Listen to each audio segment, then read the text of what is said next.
ನಮಸ್ಕಾರ ವೀಕ್ಷಕರೇ, ಸುದ್ದಿಪ್ರಭಾ ಕನ್ನಡ 9 ಚಾನಲ್ಗೆ ಸ್ವಾಗತ. ವೀಕ್ಷಕರೇ, ಅತಿ ಶೀಘ್ರದಲ್ಲೇ ತಮ್ಮ ಮುಂದೆ ಒಂದು ವಿಶೇಷ ಸುದ್ದಿಯೊಂದಿಗೆ ಬರ್ತಾ ಇದ್ದೀನಿ. ಅದು ಯಾವುದಪ್ಪ ಅಂತಂದರೆ, ಕೊರಟಗೆರೆ ತಾಲೂಕು ಕಸಬಾ ಹೋಬಳಿಯ ಗಂಟಗಾನಹಳ್ಳಿ ಸರ್ವೆ ನಂಬರ್ 24ರಲ್ಲಿ ರಾತ್ರಿ ಮಣ್ಣು ಖಾಲಿ ಆಗ್ತಾ ಇದೆ. ಆ ಮಣ್ಣು ಎಲ್ಲಿಗೆ ಹೋಗ್ತಾ ಇದೆ ಅಂತ ಗೊತ್ತಿಲ್ವ ಸ್ವಾಮಿ?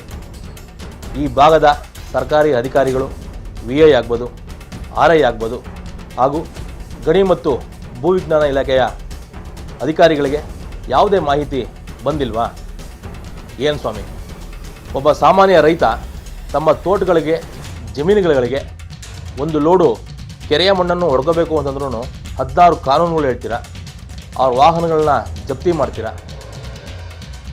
ರಾತ್ರಿ ಮಣ್ಣು ಖಾಲಿ ಆಗ್ತಾ ಇದ್ರೂ ಯಾರೂ ಕೇಳ್ತಲ್ವ ಸ್ವಾಮಿ? ಕಣ್ಮುಚ್ಚಿ ಕೊಟ್ಟಿದ್ದೀರಾ? ನೋಡ್ತಾ ಇರಿ, ಅತಿ ಶೀಘ್ರದಲ್ಲೇ ಇದರ ಸಂಕ್ಷಿಪ್ತ ವರದಿಯನ್ನು ತಮ್ಮ ಮುಂದೆ ತರ್ತಾ ಇದ್ದೀನಿ. ವೀಕ್ಷಿಸಿ ಸುದ್ದಿಪ್ರಭಾ ಕನ್ನಡ 9, ನಮ್ಮ ನಡೆ ಪ್ರಗತಿಯ ಕಡೆ.